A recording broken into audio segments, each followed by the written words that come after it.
Social media and AI are making it even easier to take advantage of people. Grandparent scams are one of the easiest ways you can become a target. Yeah, the stories, they're extremely realistic and they urge you to take action fast to save your family. Well, instead, you could be losing a lot of cash, but there are some simple ways to avoid falling victim.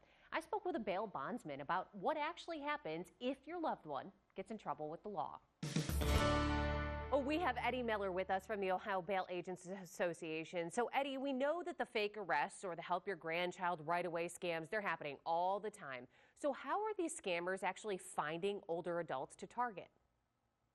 Well, what they're doing is they think most of the calls are coming from overseas, but online with all the court systems and jail rosters, they can go and find names, and then just through the internet, they start piecing it together. They're very good at what they do. When people are calling, they are getting through to some, and you just have to look for some key things that they're looking for that you want to stay away from. Well, and you mentioned the fact that they're really doing their homework here, because when people are getting these calls, they might already know the name of your grandchildren, a general roundabout area of where you live. So it does sound pretty believable, right? Oh, yes, and they're polished their game from the beginning also. Well, you work in the industry of jail and bail, so what exactly happens if a loved one does get in trouble with the law? Well, there's different ways that you can get out of jail. The judge can OR you. He can set a 10% through the court, or he can set a cash bond. That's where we come in. We post the cash bonds, and the people sometimes in most jails in Ohio, you can't get out on a felony until you're seen by a judge.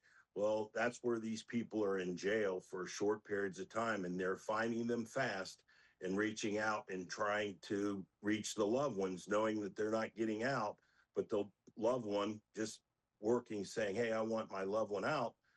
They're falling for some of the scams. So, our word is to try to be vigilant and slow down a minute. 10 or 15 minutes is not going to stop them from getting out if they're eligible, after hours and things that the courts aren't open. Sure. And this is a situation where that's someone real, right? That they might actually be there. We know that a lot of the other grandparent scams claim that somebody might have been arrested. What are some of the things that would never happen if somebody is in jail and, you get one of these calls and say, hey, we need this money urgently and you have to send it a certain way? How does your business actually work? Well, usually for us, a quick way to look for us is in the internet, and make sure it's real. Make some phone calls back to them, because what they're doing is they're not only taking the first chance with some people. After they get some money, they go, oh, they need more money for the ankle bracelets or the EMU, the monitoring system, whatever word you want to call it. And what happens is that they sometimes will get hundreds in the beginning and another 100. And people are saying, oh, I've got to get them out. Slow down a minute and make sure that they're even eligible for bond. You can call the police department and ask them, call your local bondsman. All you have to do is use Google a little bit and make sure that they're real, because they're out there and they're working the phones hard. And you mentioned the fact that you can do a little bit of your own homework on the backside. When people get these calls, they are really urgent. You mentioned the fact that you have to act really quickly here. What are some of the red flags from somebody on the other end of the line that you should be thinking, wait a sec, this doesn't exactly sound right if you get one of these calls? A lot of them are going to ask you for gift cards, Bitcoin, things of that nature. They're not going to say, hey, let's just use a basic credit card. Those are a little more trackable. They're trying to find ways that, they can't be followed back. So once they get the money, it's a tougher trail for the law enforcement to find them. And if you are actually bailing someone out, you're going through a company and you're either taking credit card or you're taking cash, right, from somebody in person? Yes, we can take Cash App and Venmo and those things. We can. That's why, to make sure that you use the internet, make sure that we are real and that you're not just, throwing the money out of sheer, I've got to get it done in 2 minutes. There is time. It's not going to change things in 10 minutes. Just slow down and make sure and start thinking, hey, is this a scam? And how has AI and social media changed your business? I mean, essentially, it's put it a little bit more in jeopardy.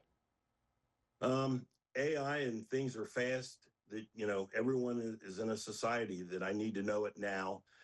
You got to look at it. And with AI, there's, things look real that aren't real. And it's, I wish I had a great answer, but I don't have it, today.